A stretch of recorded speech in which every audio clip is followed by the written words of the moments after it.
पकड़े मैं जाएंगे। मैं हमेशा ये कह चुका हूँ, खुदारा रोको इन चीज़ों को, इससे पहले कि बहुत लेट हो जाए।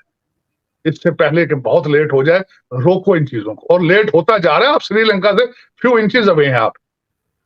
आपके पास में जो फॉरेन रिज़र्व पड़े हैं, वो बाहर के लोगों के, सऊदी अरेबिया 72 घंटे के अंदर-अंदर आपसे पैसे वापस ले सकता है।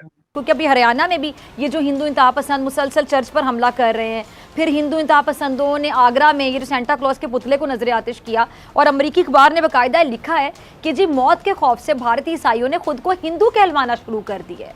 चलें आप ये हम डिले करते हैं, ये अभी आपसे पैसे हम नहीं ले रहे, कर्जा तो कर्जा है।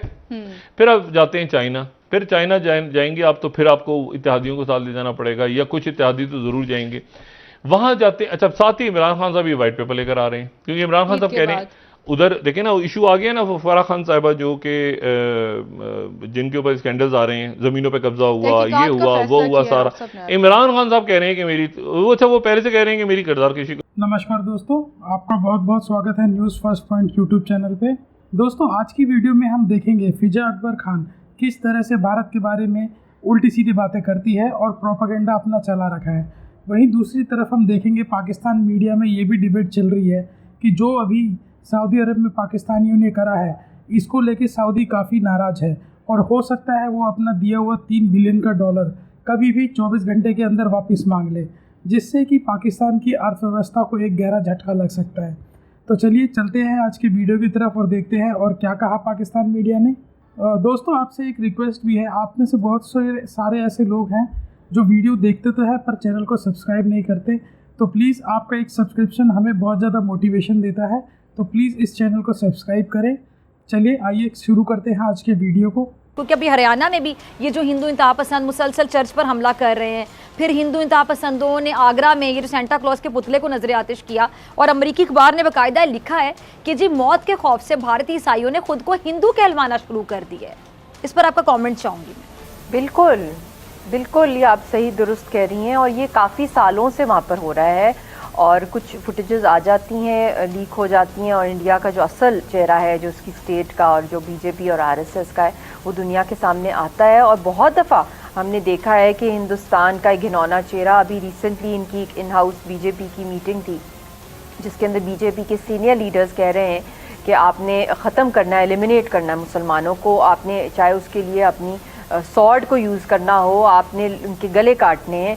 ये वीडियोस आ रही हैं। फिर उसके बाद जो दलित्स के साथ मैं कहती हूँ सदियों से उनके साथ जो सलूक किया जा रहा है, जो कास्ट सिस्टम के थ्रू, जो उनको अनटचेबल्स करके जो उनके साथ जुल्म है, इवन कांग्रेस के दौर से पहले का भी अगर हम देख लें तो बहुत जुल्म है। और क्रिश्चियंस के साथ जो नेचुरली, क्योंकि बहुत माइनॉरिटीज़ जो हैं वल्नरेबल हैं, फोर्स्ड कन्वर्जन्स काफ़ी अरसे से बीजेपी और आरएसएस कर रही है, क्रिश्चियंस की भी, मुसलमानों की भी करने की कोशिश कर रही है, और दलित्स को भी एक्सिक्यूट करने की, और उसके साथ साथ जितनी मूवमेंट्स हैं उनको भी, जिस तरीके से वहाँ ऑलरेडी कितनी मूवमेंट्स चल रही हैं, उनको सप्रेस करने के लिए हर इकदाम किया जा रहा है, जो वायलेट करने के लिए उनके बेसिक फंडामेंटल राइट्स। और डेफिनेटली दुनिया के सामने एक्सपोज हो रहा है इंडिया।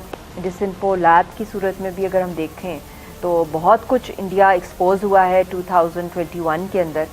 बहुत सी बातों के अंदर हमें अपनी वो भी चीज़ें देखनी चाहिए जो इंटरनेशनली इम्पैक्ट जिन्होंने किया है, और जो आपने आज की ये बात बताई है, ये भी बहुत बड़ा इसने इम्पैक्ट छोड़ा है इंटरनेशनली। जो फीडबैक मुझे भी आ रहा है कि ना सिर्फ मुसलमानों को टारगेट किया जा रहा है, बल्कि क्रिश्चियंस को, उनकी चर्चेस को, और ये तो खुद आरएसएस मैका बॉम्बिंग्स और चर्च बॉम्बिंग्स के अंदर इन्वॉल्व रहे हैं।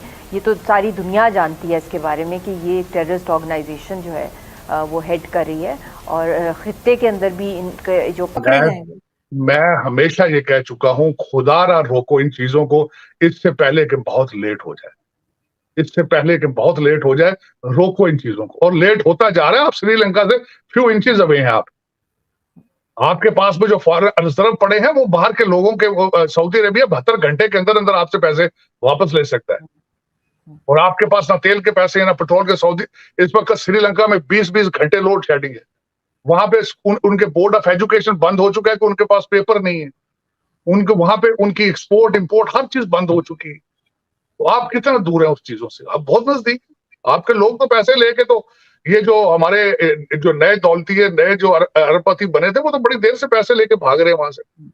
आप देख ही रही होगी, आपके अभी ये लौंडे लपाड़े तो बिल्कुल निकल रहे हैं, वन वे टिकटें इनकी जेबों में। लेकिन मैं हैरान हूं कि जो जो जो डिसीजन मेकर है वो इस चीज को इतनी ढील क्यों दे रहे हैं। क्या मैंने आपको पिछली दफा भी कहा था कि इस वक्त जो मुझे नजर आता है इन हालात में, इनको ऑक्सीजन कहीं ना कहीं से मिल रही है, इनको कहीं ना कहीं से सपोर्ट मिल रही है, जिसकी वजह से ये पाकिस्तान पे दरपे है कि हमने छोड़ना नहीं है इसको। अब ऐलान कर दिया है कि इतने लाख लोगों को डी चौक लेकर आएंगे, तो क्या मेरा मकसद है वो उसका क्या इनडायरेक्टली तो वो पाकिस्तान की सॉवरेनिटी, पाकिस्तान की हर चीज को, फॉरेन पॉलिसी तो देखे, दफ्तर खारजा तो पहले ही खत्म कर दिया इन्होंने। आपका जो देखें, एक दुनिया की वाइस सुपर पावर है आपकी अमेरिका, उनके साथ। सर आपकी आवाज नहीं आ रही। तो ये मेरा मकसद ये कि इसको आप कहाँ किस चीज का इंतजार किया जा रहा है, मेरे लिए तो ये क्वेश्चन मार्क है, लम्हा फिक्रिया है कि किस चीज का इंतजार किया जा रहा है। नहीं, आप बिल्कुल ठीक कह रहे हैं, लेकिन फिर भी सर मैं यही कहूंगी लास्ट में कि इस चीज को बहुत जल्दी ही जो है एस्टेब्लिशमेंट को देखना चाहिए, क्योंकि एस्टेब्लिशमेंट ही हर चीज की जिम्मेदार हमारे यहाँ मानी जाती है, गवर्नमेंट्स लाने में, ले जाने में। लेकिन इमरान खान का फ्यूचर क्या नजर आ रहा है इस तरह से करके? आपको लगता है कि अगर जल्दी इलेक्शंस हो गए तो इमरान खान वापस आ पाएंगे? क्योंकि हमारे यहाँ वोटिंग का तो कोई मतलब होता नहीं है। वोटेड आप देखें ना, अगर अगर इलेक्शन हो जाते हैं और अगर इलेक्शन हार जाते हैं तो फिर ये नहीं मानेंगे, तो फिर क्या करेंगे? अगर इलेक्ट्रॉनिक वोटिंग मशीनें ना इस्तेमाल, जिस तरह ये कहते हैं, अगर उस तरह की ना की तो फिर क्या आप करेंगे? ये तो एक ऐसा मॉन्स्टर क्रिएट हो चुका है, जब तक इस बगैर सॉफ्टवेयर अपडेट करने के आप इसके बगैर इसको डील नहीं कर पाए। वो तो किसी चीज को मानने के लिए तैयार ही नहीं है। इलेक्शन को किस तरह मानेंगे? वो सिर्फ हुकूमत चाहते हैं, इलेक्शन नहीं चाहते। बिल्कुल, लेकिन साथ साथ सर इनको जैसे आप कह रहे हैं कि कोई ना कोई साथ दे रहा है, तो शेख रशीद साथ नजर आ रहे हैं, फवाद चौधरी अभी तक साथ दे रहे हैं, वाह वाह कर रहे हैं जो कुछ सऊदी अरेबिया में हुआ उसके ऊपर। क्या आपको लगता है कि कोई अदालत कोई नोटिस लेगी इस बात का? चाहिए, मैं समझता हूं कि इनका रेफरेंस होना चाहिए, इनको जवाब दे, इनके ऊपर केसेस, खासकर जो अभी सोच ही रहे हैं कि वो आर्टिकल 6 को लगाया जाएगा, लेकिन उस पर प्रोसीडिंग जल्दी करनी चाहिए। इनसे पूछना चाहिए कि आप इतनी नफरतें या ये सारा कुछ जो है, ये क्यों इतना आप ये इंतशार फैलाने की कोशिश कर रहे हैं, इसका सवाल तो होना चाहिए। बिल्कुल आप ठीक। मंसूबा ईद के बाद, और मैं इनके ऊपर व्हाइट पेपर ले आऊंगा। इसका मतलब ये है कि वो अब ईद क्या होगा, ईद के बाद उधर से इल्जाम, उधर से इल्जाम, उधर से, लेकिन उसका जो रिजल्ट यानी इस्तेकाम तो नहीं आ रहा ना मुल्क में एक सबको बैठ के कहीं बुनियादी चीजों को आगे लेके जाना है कि यार हम गैस का क्या करेंगे, हमने ऑयल का क्या करना है, हमने पेट्रोल की प्राइसेस, हमने एग्जैक्टली, तो वहां, और फिर जो आसपास के मामला देखें, जो यूक्रेन की जंग है, अब वो इतला आ रही है कि जनाब बल्गारिया वाले शायद जो है वो रूबल्स पे तैयार हो गए कि रूबल्स में पे करना है। अभी तक कंफर्म नहीं है, लेकिन ये कि वो मुल्क, यूरोप के मुख्तलिफ मुल्क मुख्तलिफ पोजिशंस ले रहे हैं। और इसी में वो जो गैस सप्लाई, मैंने कल भी कहा था ना कि बल्गारिया और पोलैंड की गैस बंद करने का फैसला किया उन्होंने कहा कि बंद करेंगे वरना रूबल्स में हमें पे करो। तो रूबल्स की तरफ वो अगर जाते हैं तो बल्गारिया कह रहा है कि शायद हम एक कॉन्ट्रैक्ट दोबारा साइन कर लें, और वो हम, और 3-4 मुल्क तो पहले से तैयार हैं कि भाई ठीक है, हमारा कोई इशू नहीं है और हम यहाँ पे बैठे हैं, मतलब हमने अपनी लोगों को देखा है, अपनी गैस हमारे सप्लाई आ रही है नहीं आ रही, हमारी है ना फैक्ट्रीज बंद हो जाएं सारी, तो जर्मन भी शायद एग्री कर जाएं आगे जाके, क्योंकि पाइपलाइन बड़े इश्यूज हैं, बाल्टिक पाइपलाइन ऊपर से आ रही है, वो इश्यूज हैं बहुत सारे, उससे पहले भी बात कर चुका हूँ। लेकिन इशू ये है कि अब ये इतने तेज इवेंट्स हो रहे हैं, इस कदर तेज इवेंट्स में आप फंसे, और मुझे समझ नहीं आता कि अचानक ये क्या हुआ है पिछले 1 साल के अंदर।